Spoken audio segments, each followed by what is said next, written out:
Today's going to be about this lovely warm sweet donuts that are filled with amazing pumpkin flavor and the different ways in which you can enjoy them. In this video, I'll be sharing tips and tricks on how to make these light airy snacks. If you're new to my channel, I hope you hit the subscribe button so that way you get notified every time I have a new video. Alright, let's get started.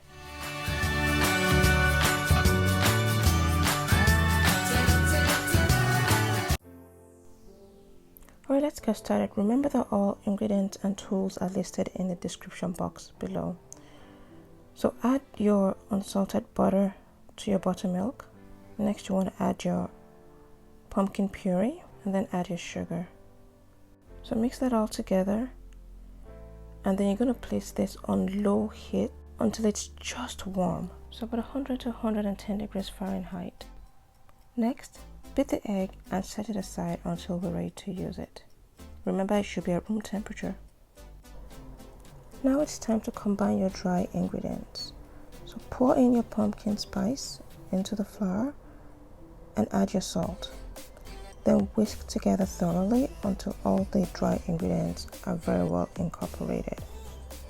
Next, add in your instant yeast and then whisk again until it's well combined with the rest of the dry ingredients.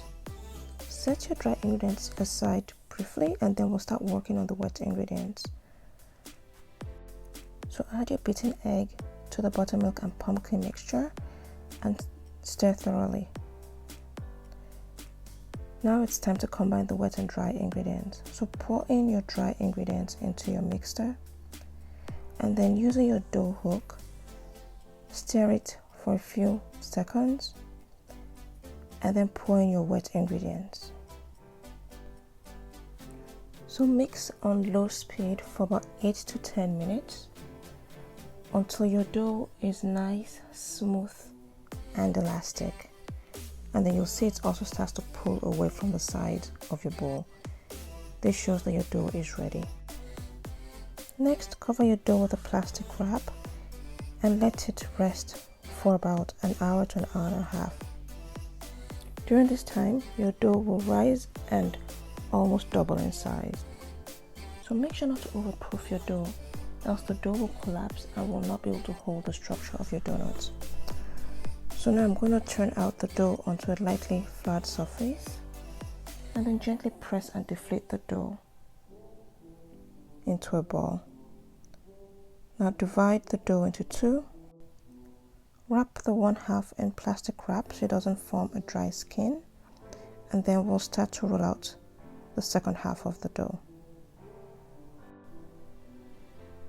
So roll the dough out to about a ½ inch thickness and then cut out the shape of your donut using a cookie cutter or a donut cutter if you have one, or you can use a glass cup with a sharp edge to cut out your donuts.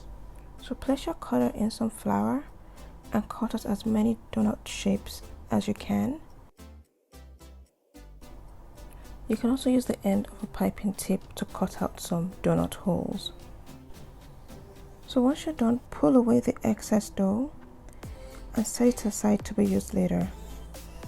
And then take out your cut donuts and put them on a piece of parchment paper to rest for about 20 minutes.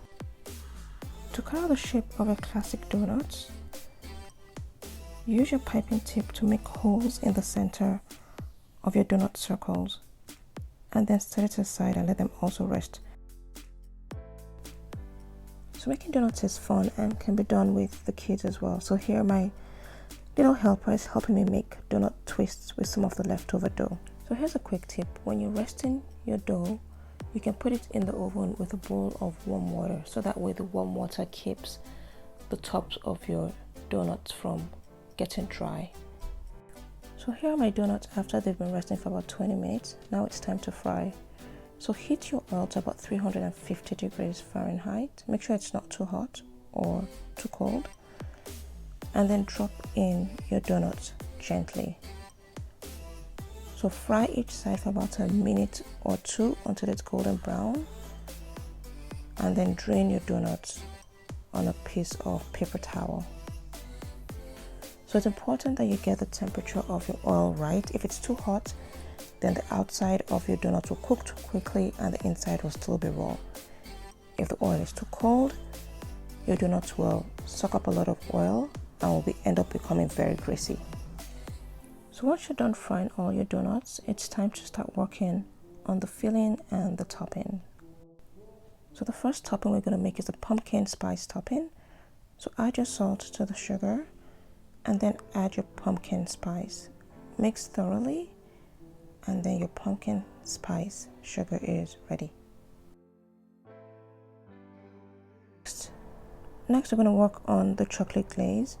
So add your vanilla extract into the milk.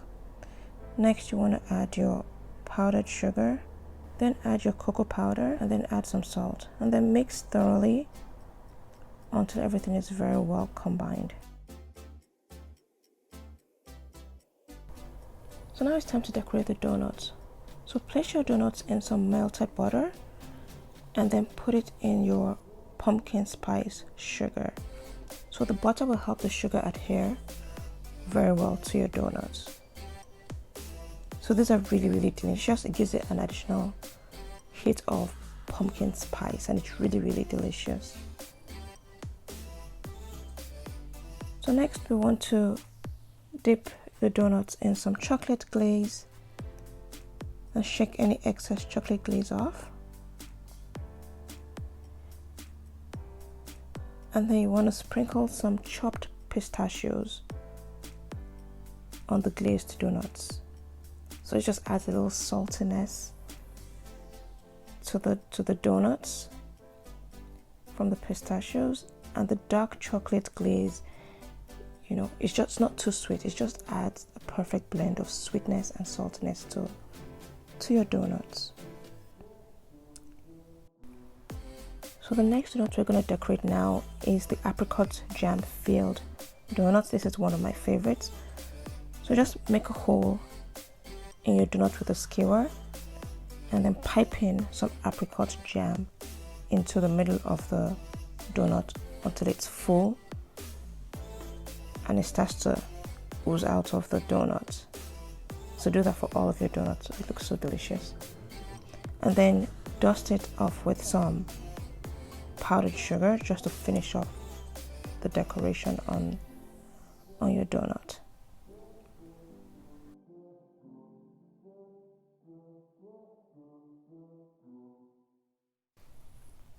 So another way you can decorate your donuts is by adding some sprinkles on your chocolate glazed donuts.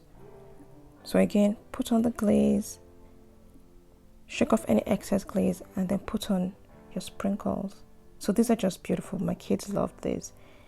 And here I'm filling these donuts with some cream cheese frosting. So I had some left over from a cake that I made, and this was just delicious. So you can see that several ways that you can actually enjoy these pumpkin donuts, or any donuts for that matter.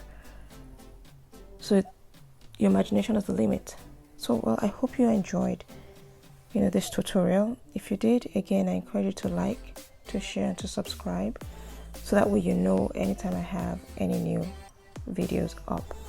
Also make sure to check out some of my other videos if you haven't. I'm sure you'll enjoy them. So while you take care now, enjoy the rest of your week.